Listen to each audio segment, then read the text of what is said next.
Here's part two of Rise in a Room. Now, in this corner, you're not really missing anything at all. Or this corner, I don't know. Whichever corner is cut off, you're not really missing anything. As I said before, this whole thing is backwards for me.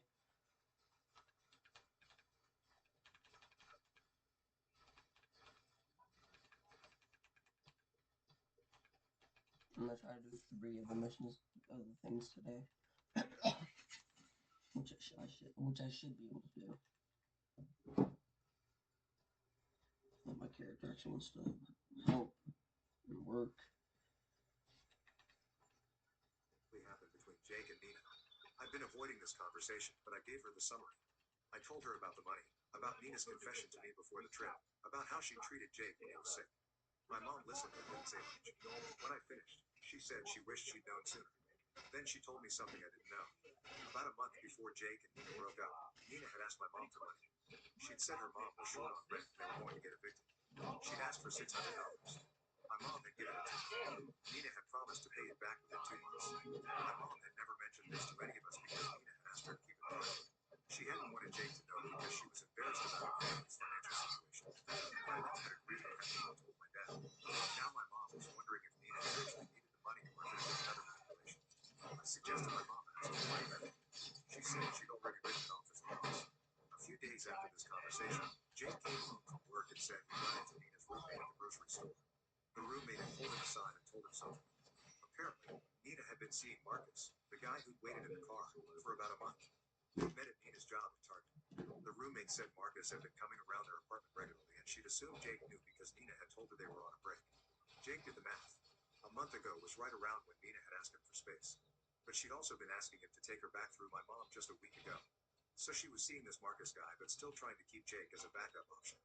Jake told me all this when he came to my apartment that night. He seemed more annoyed than hurt. He said he was glad he didn't do things when he did. Then things got weirder. Nina showed up at Jake's work. He's a shift supervisor at a warehouse, and she came during his afternoon shift. She told the guy at the front desk she needed to talk to Jake urgently. They pulled him out of a meeting. Nina was crying and said she needed to explain everything. Jake told her to leave. She refused and said she wasn't going anywhere until he heard her out. Jake's manager ended up having to escort her out of the building. She caused a scene in the parking lot, yelling about how Jake had ruined her life and turned everyone against her. Security had to get involved. Jake was humiliated. His coworkers were asking questions. His manager pulled him aside later and asked if he needed to file a restraining order. Jake didn't file anything, but he did block Nina on everything. He blocked her number, blocked her on social media, blocked her email. He told my mom to stop responding to her messages. My mom agreed. For about 4 days, it was quiet again. Then my dad got a Facebook friend request from Nina. My dad accepted it because he didn't think anything.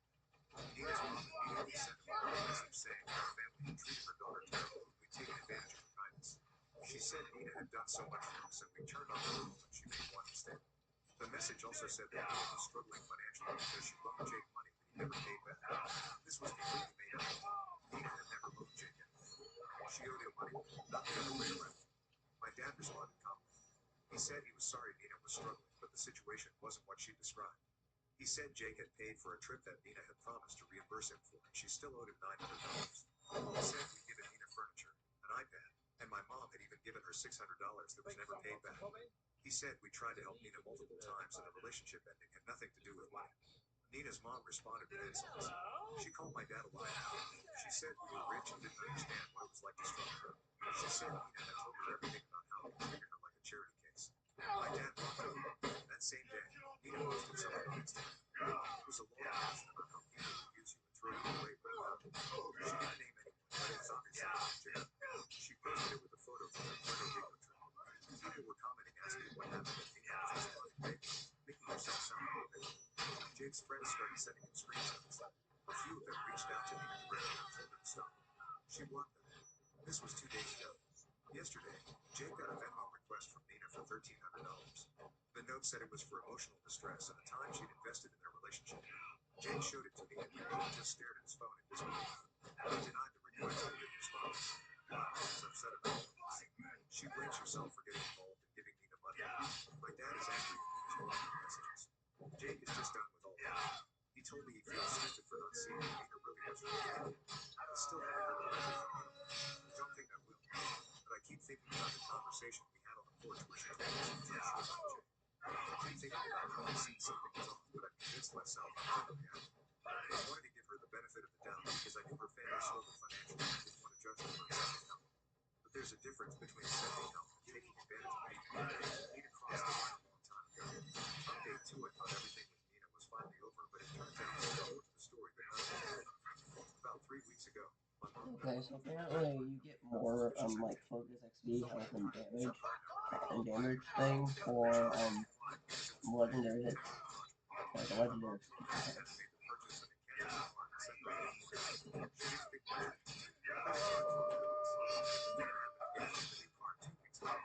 This time, the purchase went through before my mom could $200 charge to some online boutique.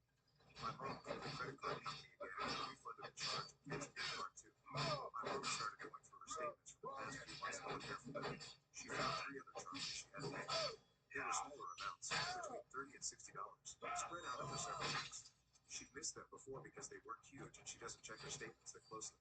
In total, someone had charged around $400 to her card. My mom called the bank and started the investigation. They asked if anyone else had access to her card information. My mom said no. Then she realized her purse had been in the kitchen during Nina's last visit when she came to look at the items. My mom had gone upstairs to check on something and Nina had been in the kitchen for maybe 5 minutes. My mom didn't want to jump to conclusions, but she mentioned it to my dad. My dad said they should check their ring doorbell footage and then did. They pulled it up and you could see Nina going through my mom's purse when she thought no one was watching. She took a photo of the credit card with her phone and put everything back. My mom was stunned. She called me immediately. I went over to their house and watched the footage myself. It was clear as day. Nina had deliberately gone through my mom's purse and stolen her credit card information. My dad wanted to call the police right away. My mom wasn't sure. She said she didn't want to ruin Nina's life over $400. My dad said it wasn't about that. It was about the fact that Nina had stolen from her and was probably still trying to use the card information. They ended up filing a police report. The officer who came to take the statement said this kind of thing happens more often than people think. He said he would contact Nina and her family. He also said that since the footage was clear and charges could be traced, Nina would probably be charged with credit card fraud if my mom wanted to press charges. My mom decided to press charges. She said she tried to help Nina and been kind to her, and this was how Nina repaid her kindness. She said she was done protecting Nina from consequences. 2 days after the police report was filed, Nina's mom called my mom. She was screaming. She said my mom was destroying her daughter's life overnight. She said Nina had never stolen anything and was lying because of that. My mom told her once that the footage she didn't believe it was. Jake heard about all of this after it happened. He called me and said he felt guilty. He said if he never dated Nina, none of this would have happened to him. I told him it wasn't his fault. Nina made her own choices. Around this same time, I got a message request on Instagram from Marcus, the guy Nina had been seeing. He said he'd heard about what happened with the credit card and wanted me to know that Nina had stolen from him too. He said she'd taken his debit card while he was in the shower in her apartment and used it to buy groceries and pay her phone bill. He said it had happened twice before he figured it out. He confronted her and she cried and said she was desperate and struggling. He believed her and hadn't reported it. But then she'd done it again and he'd broken up with her. He said he felt like an idiot for not seeing the pattern sooner. I went the wrong way. Oh my god, I went the wrong way. I did an extra fight that I didn't need to do. Oh my gosh. You're joking. I thanked him for reaching out and told Jake about it. Jake just shook his head. I know I did that. I did that fight, okay. The police investigation moved forward. The detective assigned to the case told my mom and said they'd spoken to Nina. Nina had initially denied everything, but when confronted with the delivery footage, she'd admitted to taking the photos of the credit card. She said she'd only done it once when they bought one thing. The detective told her they had evidence of multiple purchases. Nina then said she'd been planning to pay my mom back and hadn't meant for it to be stealing. The detective told my mom that Nina would likely be offered a plea deal if this was her first offense. She'd probably get probation and have to pay restitution. My mom said it was I'm fine. gonna do this one, She just wanted Nina to face some kind of consequence. A few days later, I got a call from the number I didn't recognize. I answered and it was Nina. She was crying and begging me to talk to my mom. She said she'd made a terrible mistake and she was sorry. She said her whole life was falling apart and she was going to have a criminal record and she'd never be able to get a decent job. She said she needed my mom to drop the charges. I told her I wasn't getting involved. She started yelling at me, calling me names and saying I'd always hated her and turned Jake against her. She said I was jealous of her relationship with my mom and that's why I ruined everything. I hung up. She called back 6 times. I blocked the number. She tried calling Jake next. He didn't answer. She left voicemails. In the messages, she went back and forth between apologizing and blaming him. She said he'd pushed her to this point by cutting her off financially when she needed help. She said if he'd just given her money when she'd asked, she wouldn't have had to steal. James saved the voicemails and sent them to the detective, who said they helped establish a pattern of manipulation. Last week, Nina accepted a plea deal. She pled guilty to 1 count of credit card fraud. She was sentenced to 2 years probation and ordered to pay restitution to my mom. She also has to do community service. The judge warned her that if she violated probation or committed any other crimes, she'd face jail time. My mom got a check from Nina last week for the $400 she'd stolen. There was no note.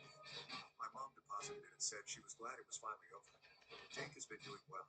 He's been dating someone new for a few weeks, a girl he met through friends. She seems nice from what I've seen. He's being more cautious this time. I haven't seen or heard from Nina since that phone call. I assume she's dealing with the probation requirements. Part of me wonders if she's learned anything from this or if she's just angry she got caught. Update 3: I honestly thought I was done posting about this situation, but something happened last week that I need to document. Nina's probation officer called my mom. This was strange because my mom wasn't expecting any contact. The probation officer explained that part of Nina's probation requirements included paying restitution, which she'd already done, but also staying out of trouble and maintaining employment. Apparently, Nina had lost her job at Target.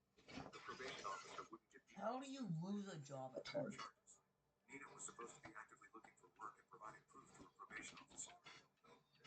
At Annie's, we're pretty serious about the 15 grams of protein in our Super Mac. And I'm serious about pretty much everything else. Annie's, ingredients for childhood.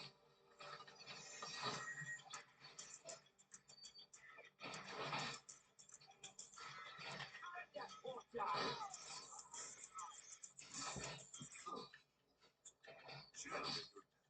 The probation officer asked my mom if she'd be willing to let it stay for the probation period. She said Nina was struggling and a letter of support from the victim might have shown the judge that Nina was remorseful and trying to make things right. My mom said no. She said she'd been sympathetic at first, but Nina had continued to lie and manipulate even after being caught. The probation officer said she understood. 2 days after that phone call, my dad was at the hardware store and ran into Nina's mom. She approached him in the parking lot. My dad tried to walk away, but she followed him to his truck. She said Nina was depressed and not leaving her truck. She said Nina had lost everything because of what our family did. She blamed us for Nina losing her job and said we ruined her future. My dad told her that Nina had made her own choices and the consequences were hers to deal with. Nina's mom started crying and said Nina needed help, not punishment. My dad said he was sorry she was going through this as a parent, but there was nothing our family could or would do. He got in his truck and left. That night, Jake got a message from Nina's younger sister. The sister said she knew everything that had happened and she didn't blame Jake. She said Nina had always been like this, taking things from people and making excuses. She said their mom enabled it and refused to see Nina's behavior for what it was.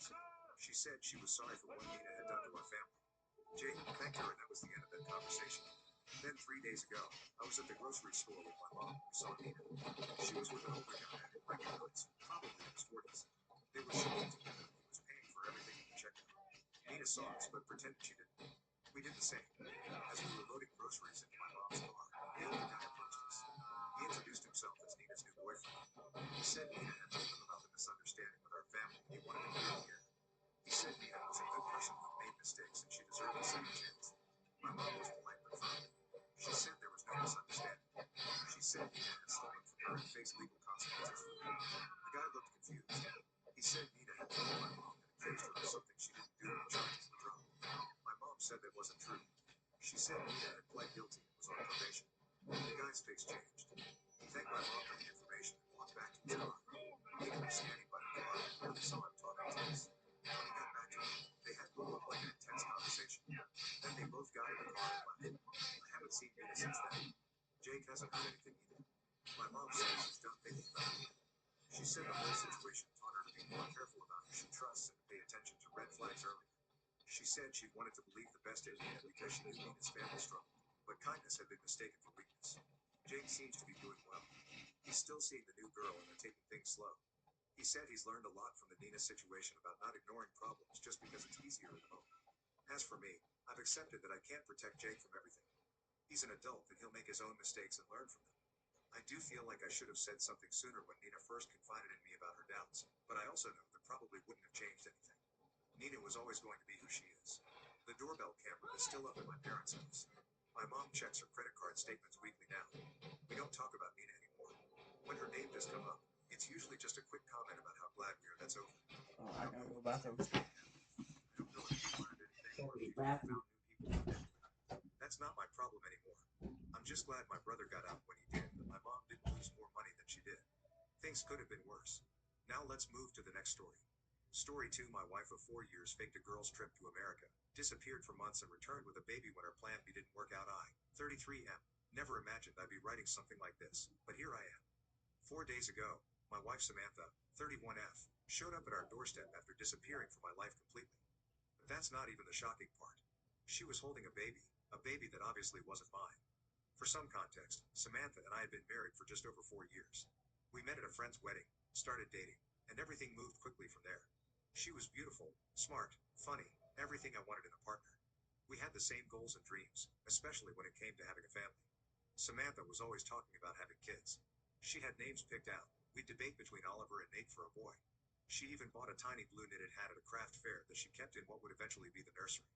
I can still remember how her eyes lit up talking about decorating ideas for the baby room. After we got married, we immediately started trying for a baby. We were so excited to start our family. But months passed, and nothing happened. At first, we weren't worried. These things take time, we thought. But as more months went by with no pregnancy, we decided to get checked out. That's when our world collapsed. The doctor told me I had an extremely low sperm count and said natural conception would be virtually impossible. I can't describe the feeling of utter failure that washed over me at that moment. I felt like less of a man, like I had failed Samantha, like I had failed our family. I started therapy to deal with the depression that followed, but I felt broken inside. Samantha initially acted supportive. She said it didn't matter, that she was happy just being with me. But looking back, that shift happened too quickly. It was almost like a switch flipped. She stopped talking about baby names and changed the subject whenever I brought up alternatives like adoption. She'd physically leave the room when baby commercials came on TV. Then came the criticisms. Small at first, comments about my appearance, my habits, my productivity. She'd say things like you're letting yourself go, which felt connected to my infertility, like I wasn't there on other aspects of my life. When I tried to talk to her about it, she denied any change in behavior and claimed I was being oversensitive. She'd say things like you're imagining things. I'm perfectly happy. I started to worry, thinking maybe I was a problem. I was afraid of pushing too hard and losing her completely, so I kept my feelings to myself. Over the next couple of years, our marriage deteriorated into something unrecognizable. We were essentially roommates. A typical evening. Me watching TV in the living room, her on her phone in the bedroom. We'd eat separate dinners and barely interact. The house felt empty despite both of us being there. When I tried to bring up adoption or surrogacy, she'd shut me down with vague excuses. First saying it was too expensive, then claiming she wasn't ready. The reasons never seemed consistent. I noticed how her smile seemed forced, how she avoided making eye contact with me during our conversations. I started sleeping on the couch more often than not, a physical representation of our emotional distance. Then about 6 months ago, Samantha announced she was going on a girls' trip to America with some friends. She mentioned they'd be staying at the Grand in Chicago and even gave me her flight number on day 297.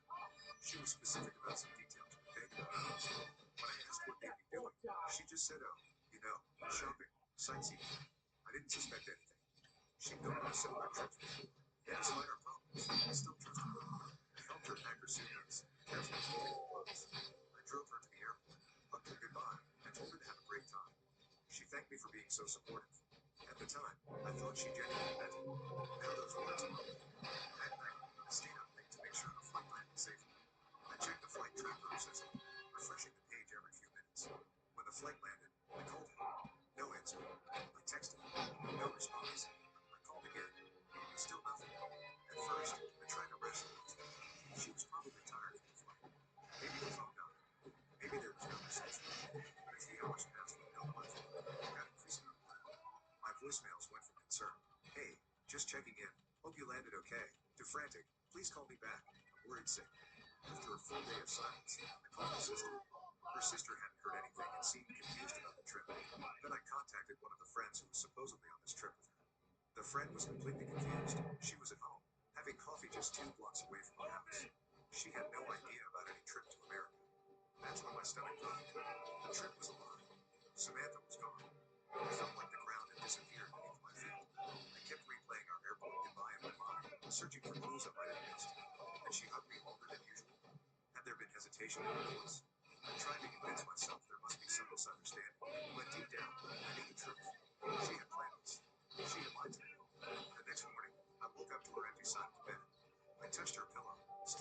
know her perfectly.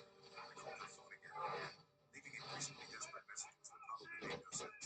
The silence was deafening. A complete rejection that left me feeling utterly abandoned. I went to her parents' house, hoping they might know something. They were as shocked as I was.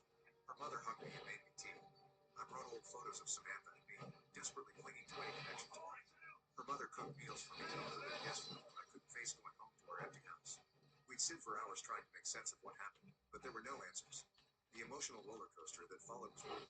I cycled through anger, sadness, guilt, and crushing self-blame. I obsessively analyzed everything. If only I'd been more attentive. If only I could have given her a child. If only I'd been a better husband. I replayed every argument in my head, searching for the breaking point until the moment I failed. My work suffered. I lost weight. I couldn't sleep. Dark circles formed under my eyes. I was ashamed to tell people what happened. The humiliation of admitting my wife had simply abandoned me was too much to bear. I was afraid of the pity, the judgment, the whispers behind my back. Eventually, I confided in a few close friends. They were awkward at first, unsure how to react, but they tried their best to include me in activities to keep my mind off things. After a few months of barely functioning, I realized I needed professional help and started seeing a therapist. It wasn't easy admitting I needed help. It felt like another failure, but the therapist gave me a safe space to process everything. He helped me understand that Samantha's decision was her own, not my fault. The most important lesson was learning I couldn't have saved the marriage. Still, there were relapses, moments when the what-ifs would creep back in and haunt me. Slowly, I started rebuilding my life. I picked up quickly. The line can't hold for long.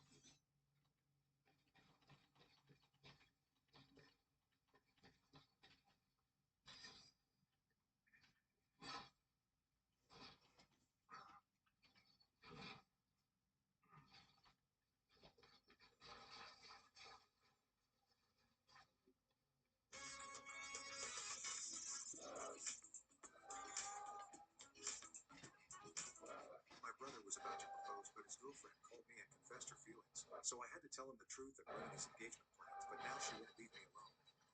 I, 28M, need help with something that happened last week. My younger brother, Keith, 26M, has been dating this woman named Andrea, 27M, for about 4 years now.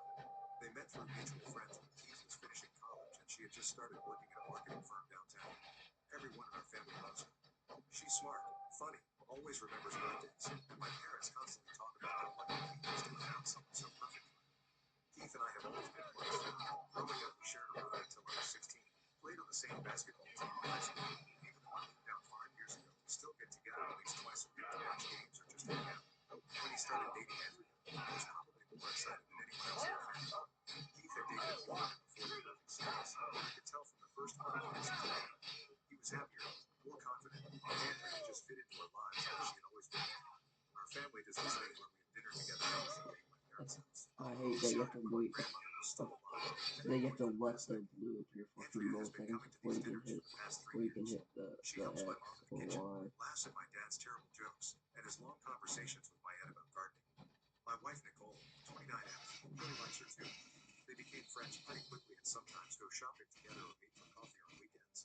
I should mention that I work as a civil engineer at a construction company. The hours can be long and the work is demanding, but I like it. FBI, Nicole open is a up big the anti-nursing door chefs in into the hospital.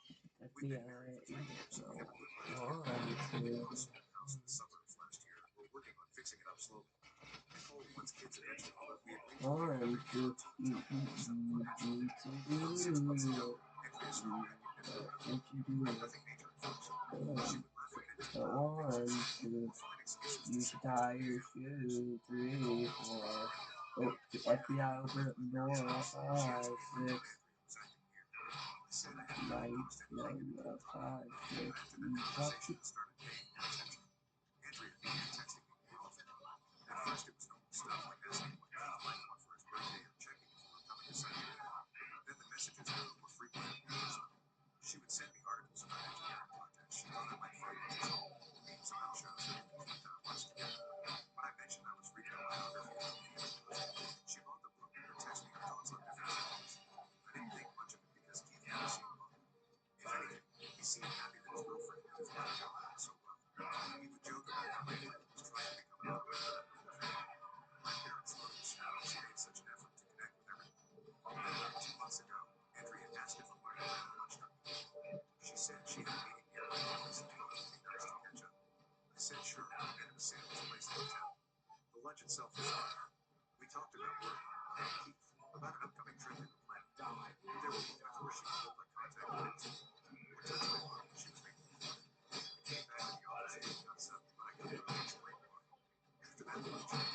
suggested we grab coffee a few more times. I made excuses the first couple times, but eventually agreed to meet her again.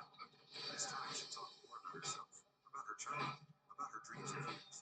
She asked me deep questions about my marriage, about whether I thought Keith was ready to settle down, about what I thought made a relationship work. I remember driving home one day feeling like I had just been to a job interview or something. The thing comes off. Nicole asked me out by the bed and had a thing. We were lying in bed and she just said it directly. I told her I didn't know, but that ended up in acting straight. Nicole said she thought I should talk to Keith about it, but I kept putting it off. What was I supposed to say? Your girlfriend is being too friendly? She texted me too much. It all sounded ridiculous when I tried to phrase it in my head. 3 weeks ago, Keith called me and asked if I could meet him after work for a meeting. He sounded excited on the phone. We met at our usual apartment. He told me he was going to propose to Angela. He had already bought the ring and was planning to do it next month during a weekend trip they had booked in the mountains. He wanted my advice on how to make it special, what words to say, whether he should involve our parents beforehand. I told him I was thrilled for him and we spent 2 hours talking through his plans. He kept saying how Angela was everything he ever wanted, how he couldn't imagine his life without her. I went home that night and told Nicole about the engagement plans. She was quiet for a moment and then said she hoped everything would work out. I asked her what she meant and she said she still thought Anthony's behavior was weird, but maybe she was just nervous about the relationship getting more serious. We left it at that. Last Thursday night changed everything. Nicole was working a late shift at the hospital and I was at home watching television. My phone buzzed around 9:30. It was a text from Anthony asking if I was free to talk. I said I was home and she asked if she could call me. I said sure. She called a few minutes later and her voice sounded shaky. She said she needed to tell me something and she had been trying to find a birth for months. I felt my stomach drop. She said she knew this was terrible timing and that she loved Keith and never wanted to hurt him. Then she said she was also in love with me. She said she had feelings for me since about a year after she and Keith started dating. She said she tried to ignore it and thought it would go away, but instead it just got stronger. She said seeing me with Nicole made her jealous. She said she knew Keith was planning to propose and she couldn't marry him without telling me the truth. I didn't say anything for what felt like a full minute. Finally, I asked her if this was some kind of joke. She said it wasn't. She said she understood if I never wanted to talk to her again, but she couldn't. Place of fire and death. I worry that what happens here on the edge of the world could soon befall the Empire itself. Engineers, soak those hides. Antonius, check the cable. Otto, control the thing.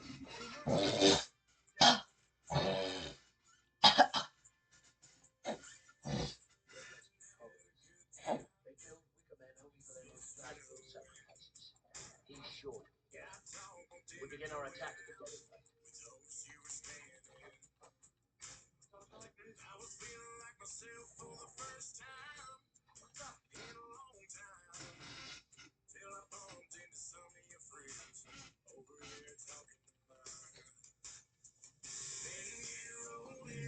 Even the wind may lift that one up. It's just fire.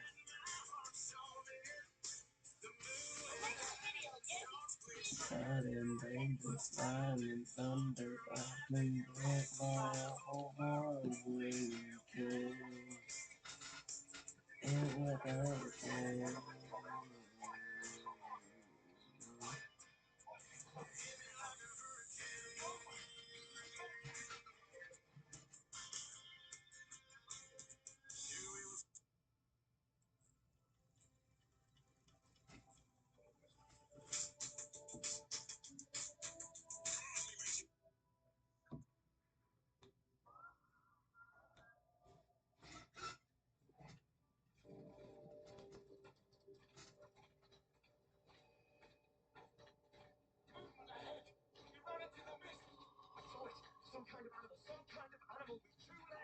Quiet, lads. If these beasts were able to, they would have attacked us by now. They have sense. Double time, lads.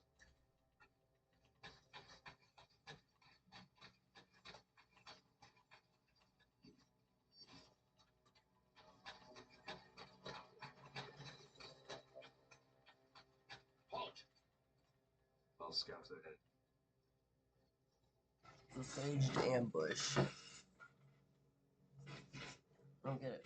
Oh, gee, you see somebody run into the mist? Gee, it's totally not an ambush. Even animals are smarter than that.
I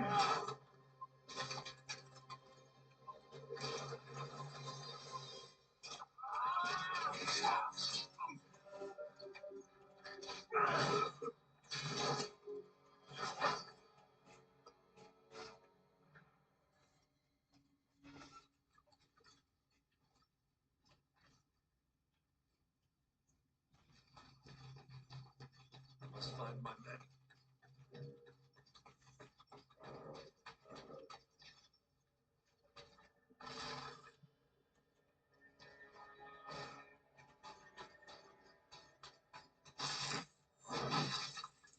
Mom, you want to know something? What's the saying now? Mitch backs earrings. Where did you get it? Where? Mitch backs earrings.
One hundred 150,000, no, 140,000, 140, 160,000, oh no, 160,000 dollars, 160,000,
Thank you, sir. We must save them all. Come on. Yes, sir.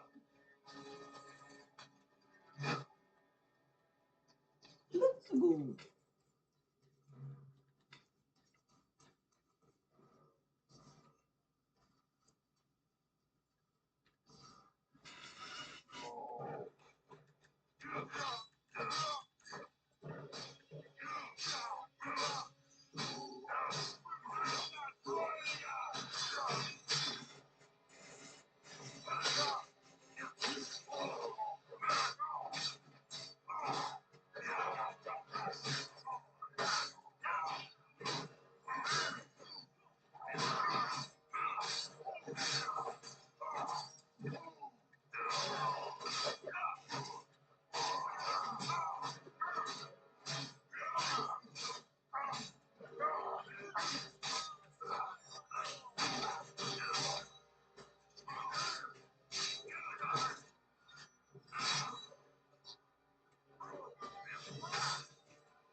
Freedom.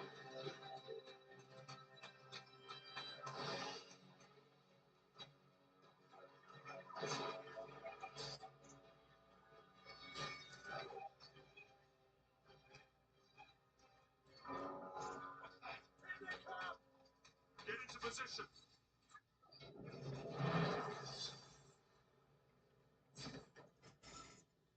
Ordered archers to cover its applications, gives line of sight in the area, build long line archers with fire targets below, or ordered archers to cover the left side of the formation, gives line of sight on the bridge above the ordered line, archers will fire on the bridge. Fire in front of them so that I don't have to deal with all the people coming through. Into position. Means I don't all means means when people have to deal with those first people on the bridge line.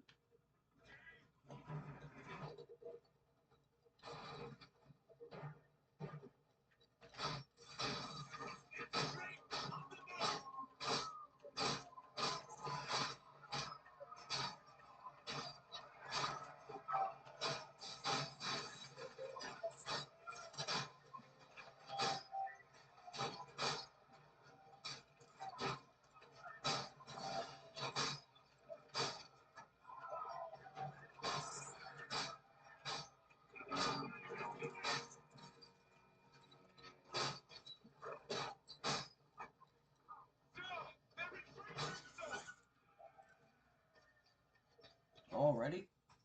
They're already retreating?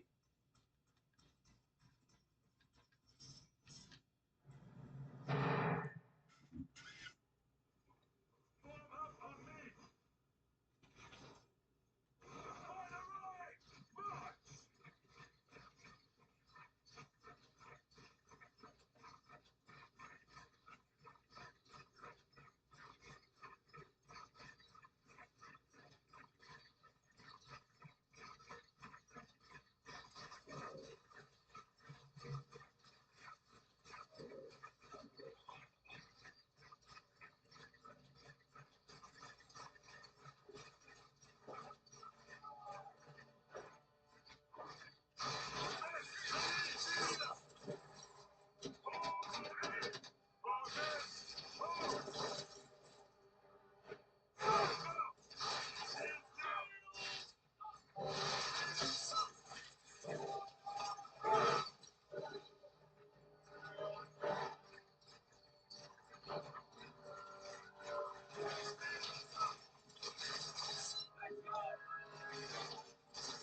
Oh, I actually see them.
Take the left flank with me. The rest, the right and await my signal. Yes, sir! Search the swamp, lads. Our brothers depend on us. Follow me.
Let's go!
I'm doing better than I was last time.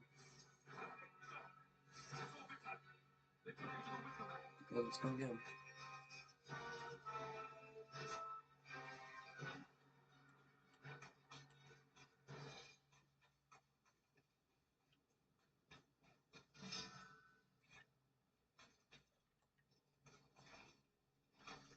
It's up here. I can't even go there.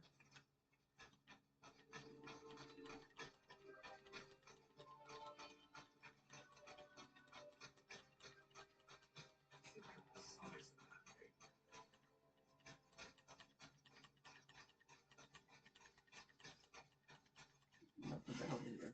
Yeah, of course, nothing important is there.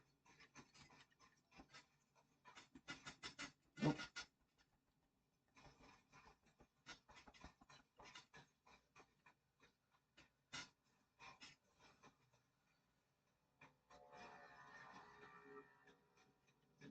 More than likely. Hold the gate. I'll find Vitality.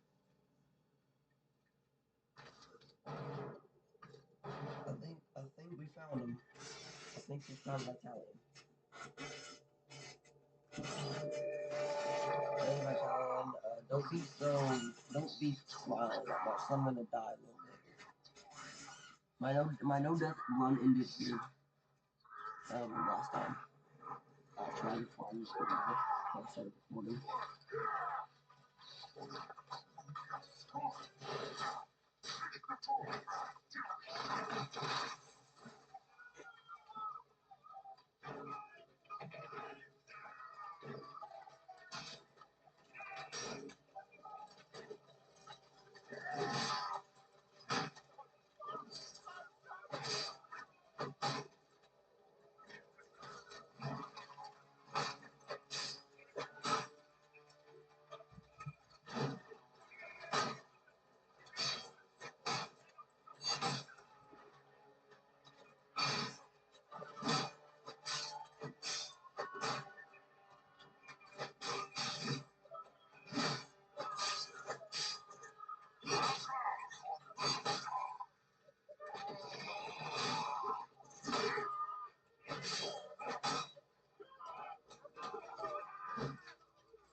Sorry, my phone just turned off for some reason.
Sometimes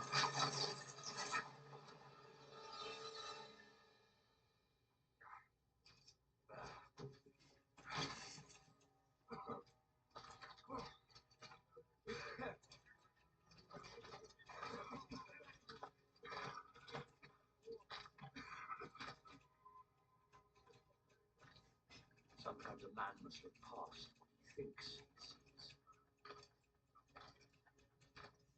Well done, Marius. Sergeant! Sergeant!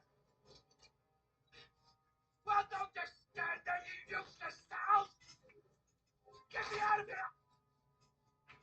Get me out of here now! Was that be our glorious leader, General Collins? Yes, the Emperor's son. Get me out of here, you stupid fools! I command you! Your victory, your honors, Centurion. At once, sir. Come on, you fucking idiot!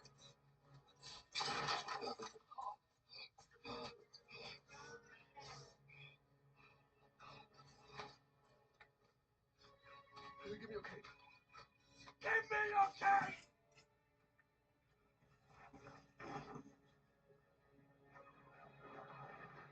That's a short ass cape. That's a short cape there. It's a very short cape. Majesty York. Commodus was safe, and Oswald ready to accept peace. I had prayed to the gods that an end to this horrific bloodshed was within our grasp, that I could finally return with my men to Rome. I began to realize that Commander Vitalian had every reason to question the wisdom of this campaign. How many soldiers had given their lives to achieve this so-called victory? For me, I had spilled all the blood I could handle.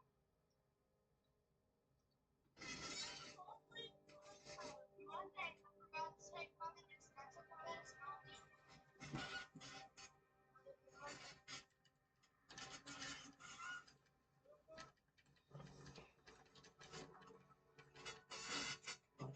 He might have spilled all the blood he can handle. He might have spilled all the blood he can handle, but I haven't. He has renounced this rebellion. He will submit to the rule of Rome, and henceforth he will only fight to secure peace between our two great peoples. I am Commodus. All we ask is that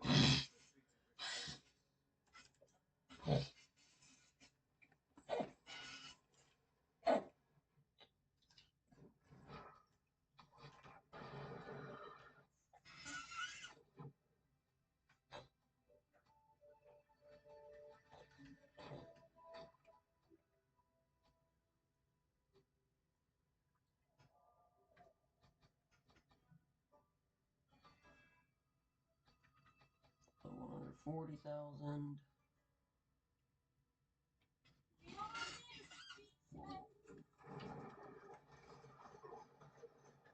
God save us. Archers! Positions now! Oh lord. Oh no. Oh no. That's a massive army. That's a very big army. No, but we can try.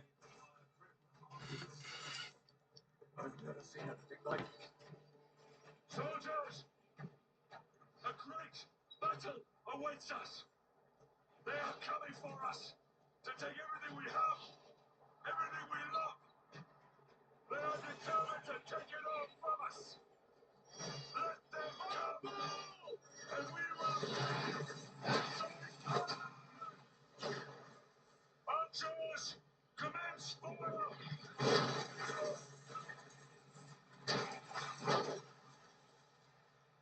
Ready for your target, sir.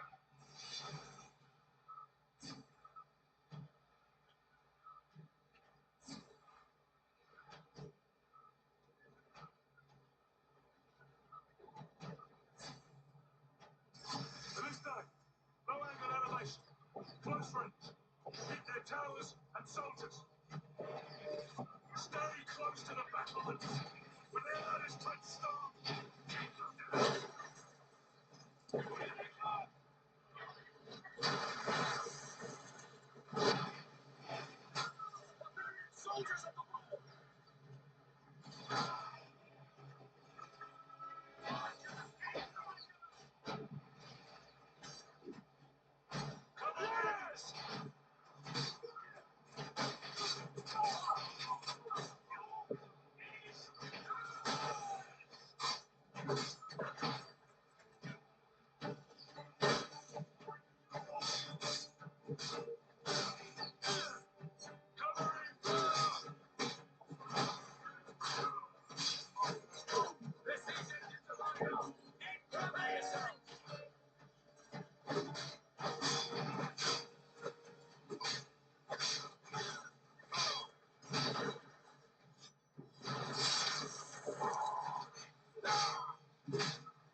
Sir! For this night, target their siege towers and soldiers.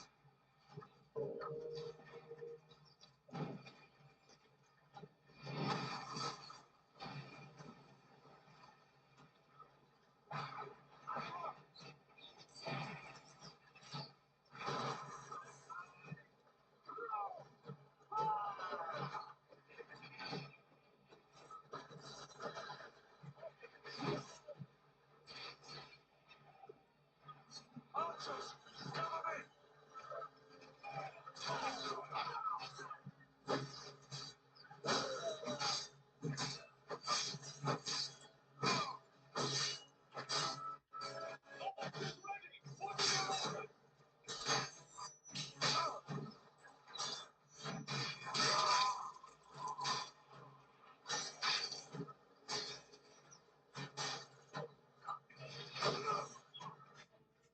What? I said, look who I got. No, I can't. So my phone's off and I'm playing a game. Well, my phone is off and I'm watching YouTube. So, and I'm recording. So. Are you going to be at your grandma's this week? Hmm. Are you going to be at your grandma's this week? No, I don't think so. Not a thing. Just the thing is so loud, I can't hear you. Sorry for just talking to you. I just said this thing is so loud, not you. I know, but you over here getting an attitude, and I'm just trying to talk to you. Getting an attitude is this game is hard and you're always taking away, and you're just trying to take away my focus, even though my phone's off. You know I don't ever look at you. Exactly trying to. I said I'm not trying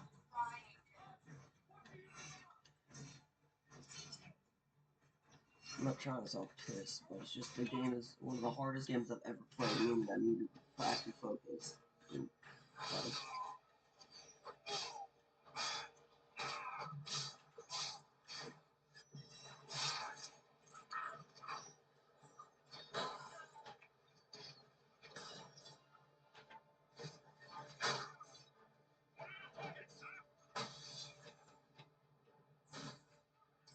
For this night, towers and soldiers. the quality just got so much worse. Oh my god.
right now, I also have one Roman.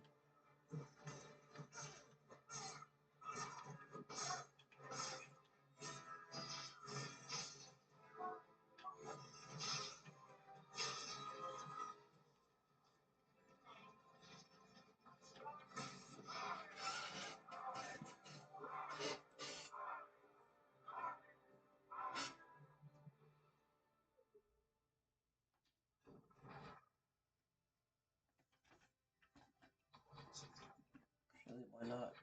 And then I could try to do the last two also. Why not?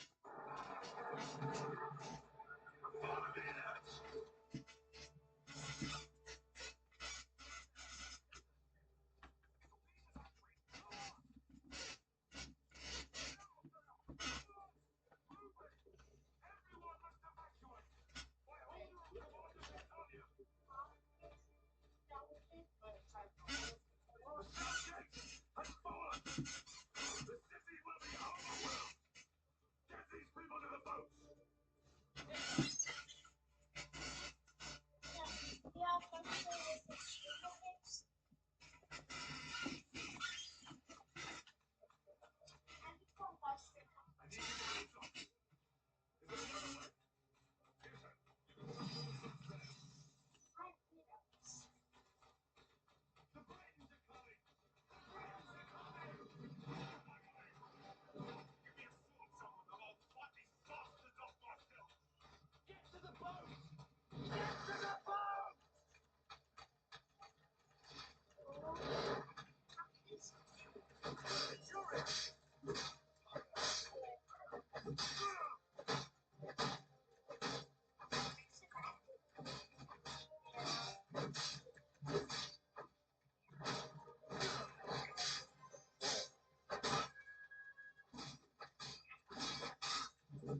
already know you wanted to go anyway.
I remember one that has some Christmas mail stickers. They're so cute.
So much for that.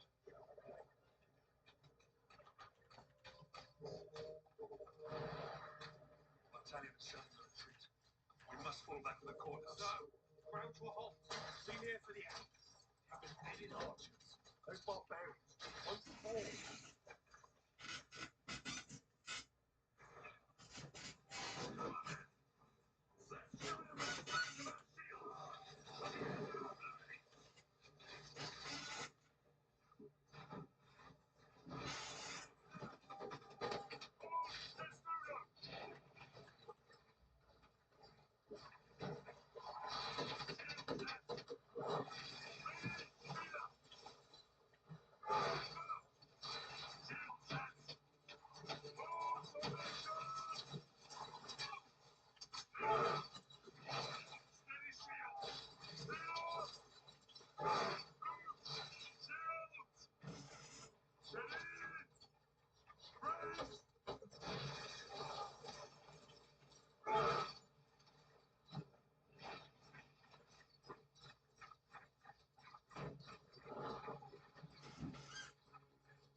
You men, round up whoever's left and fall back.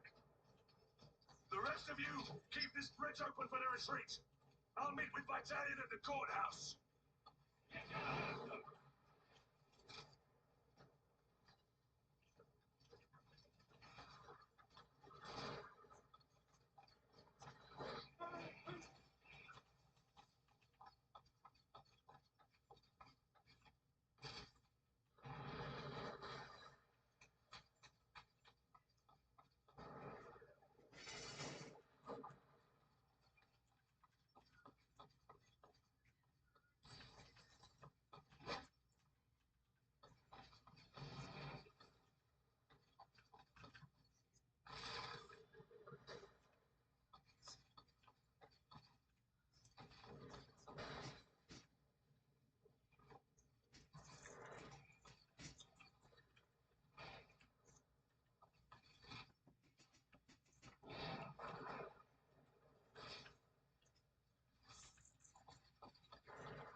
That's how he's operated.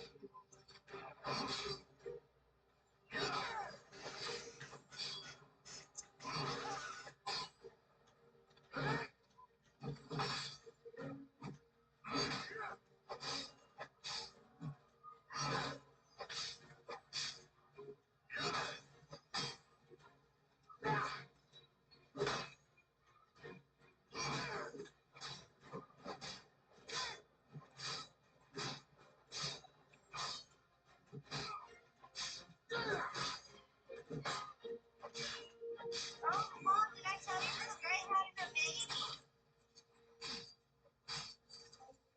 Yeah. She had it, you know how I told you it was last Saturday.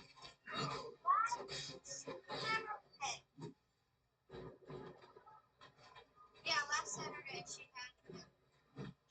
She posted a picture of him on Google Classroom. I'll show you when I get done. So you can see.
Take this entrance there. We must ready ourselves for the next machine. Marius, come. Follow me. Thank God you might get some respite.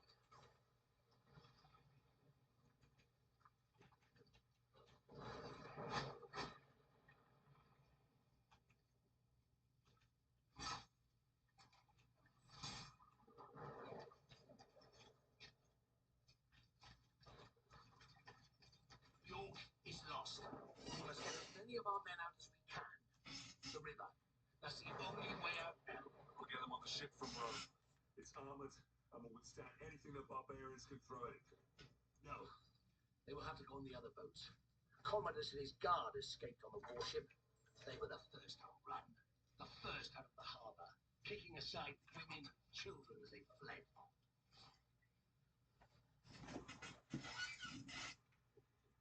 That's just horrible. Stay to our defences. Cut off from all districts and try to penetrate. But most of them have been evacuated. Good. When all our men are safe, we'll evacuate our last boat out. Clear? Marius, this way.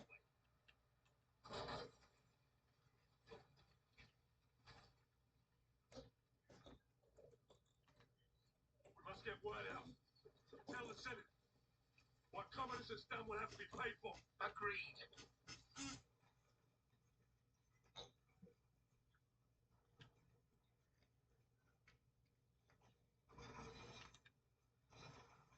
Check command, Marius. Reach our men on the bridge and bring them back. I'd oversee the evacuation from here. You there? Fall back. We're getting you out of here. I'll take the Scorpio and provide you cover. You men, get back to the left bank. Get all that.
Another one. Come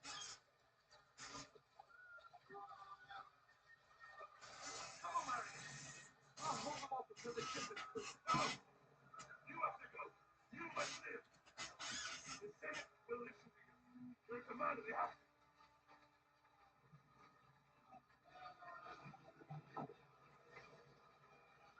Now go.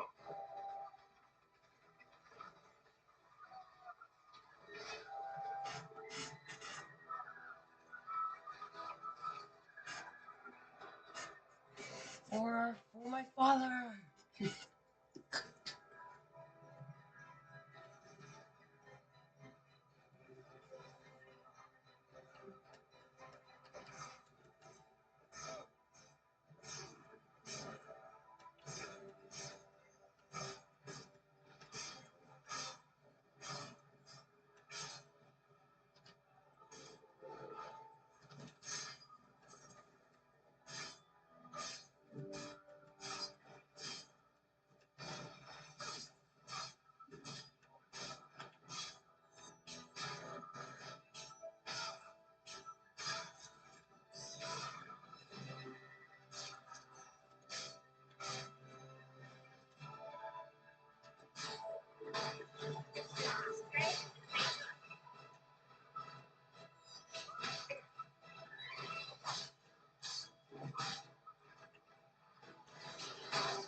His granddaughter is celebrating November 8th. So cute.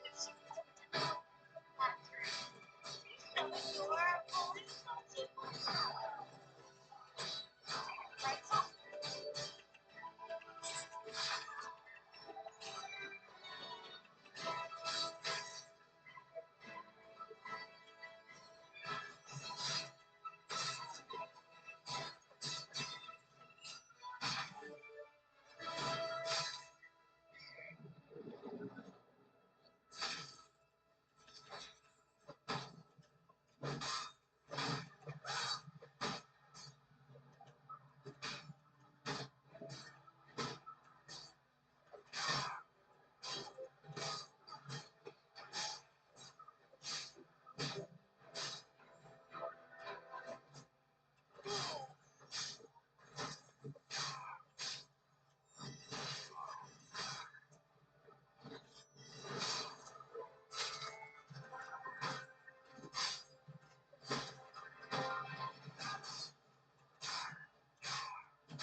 You are General Rowe.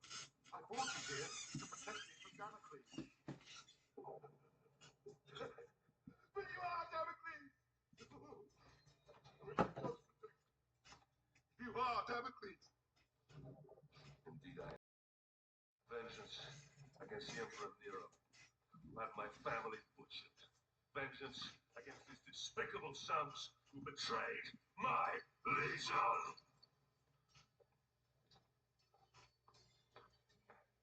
In order to exact my vengeance, I'd have to return to where my journey began. Return to my home. Dangers that held me on my journey back to Rome. The evil which had plagued Britain had now infected the city. Starving refugees from our once free Rome lined the roads, telling tales of deprivation and torture. The rule of law lay shattered. My life's solitary purpose was to return to Rome and end the evil that you created. To prevent it from destroying the Roman Empire, and to return it to its people.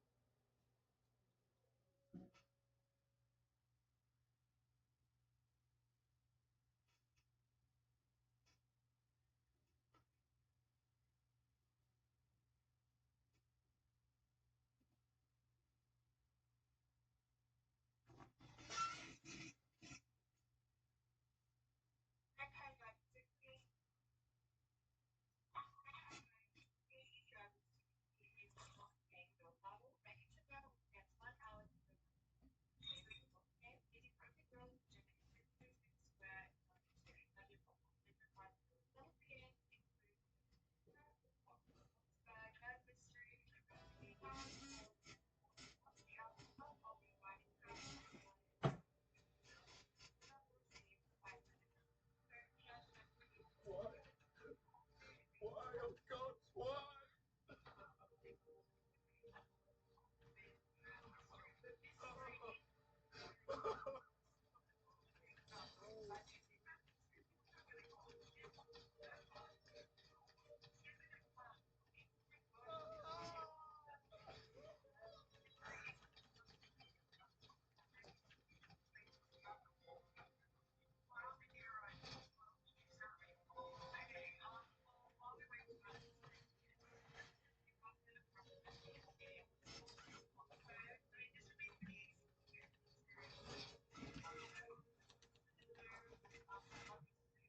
Oh, there's one else. No, we'll get to that one after.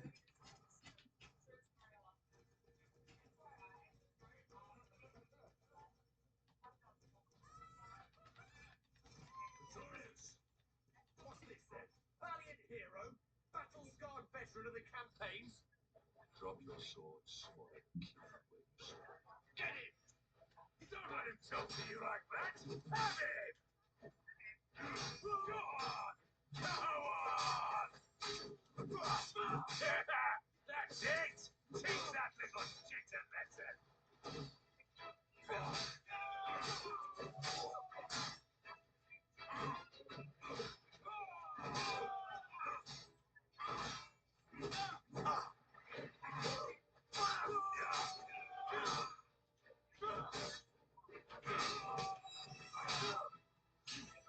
What the? Is he dead? Is he? Kill that mongrel!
a genius. You two, take a look. Nothing. Get back to your post. They are blind, Zach. Holy. How are they so blind? Spread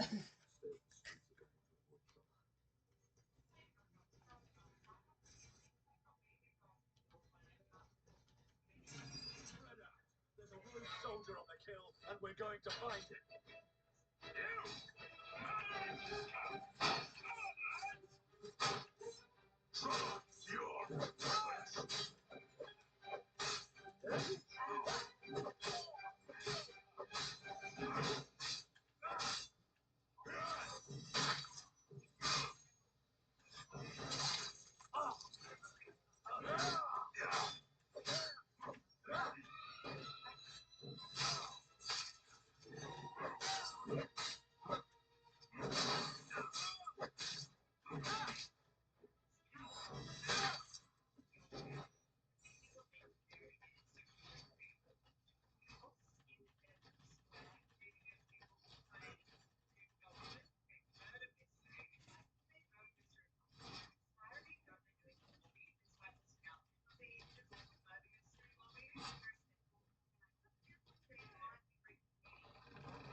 Boy, up there! Take cover!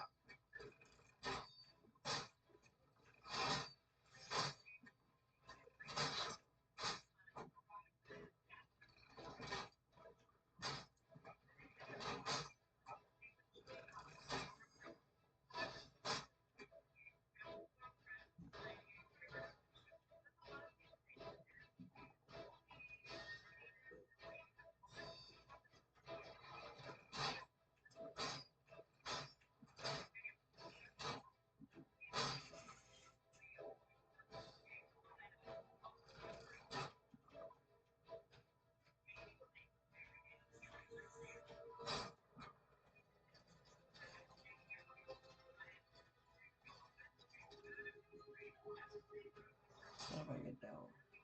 Okay.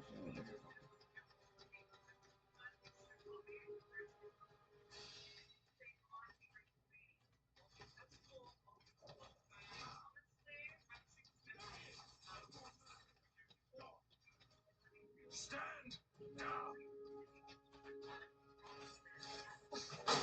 Stand down or die! Stand down!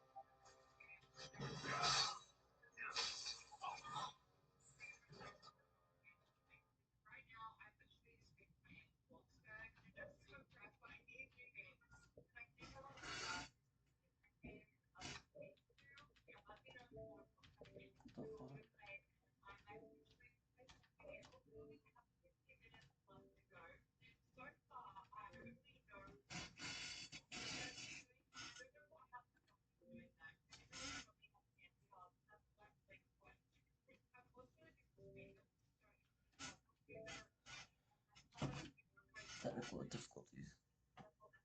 Please stand by.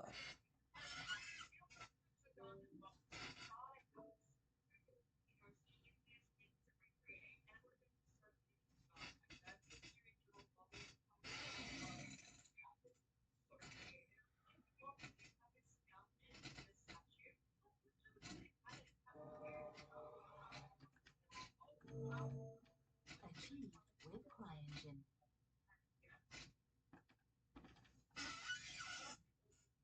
Having technical difficulties. Please stand by.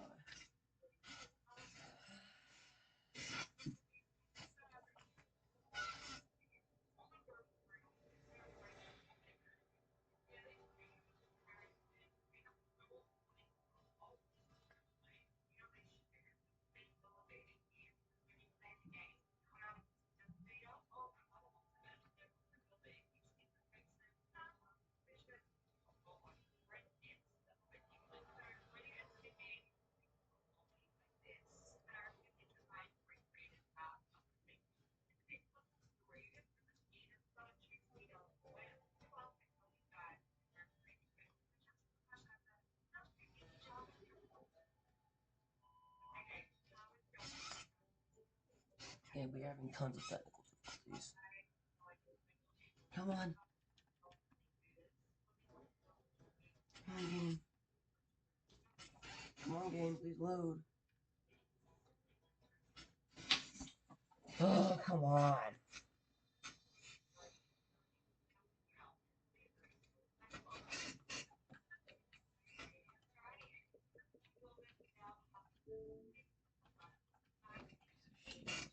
Piece of crap. Let's do it. I'm gonna play the game for 3 minutes.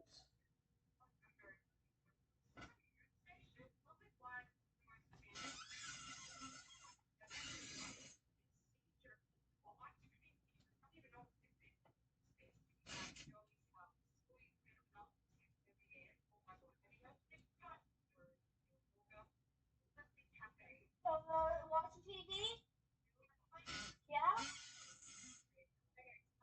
Floors wet, bed made, desk clean, dresser clean, nightstand clean, floor clean, vanity clean. That little corner is still a little bit of a mess, but that's because of May. They're moving it and stuff, but I straightened it up a little bit though. But I still, I left something. Like, right there, I just straightened it up so it's not all out.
I'm gonna call this video a day, and I'm gonna play a different game. So, bye everyone. See you next.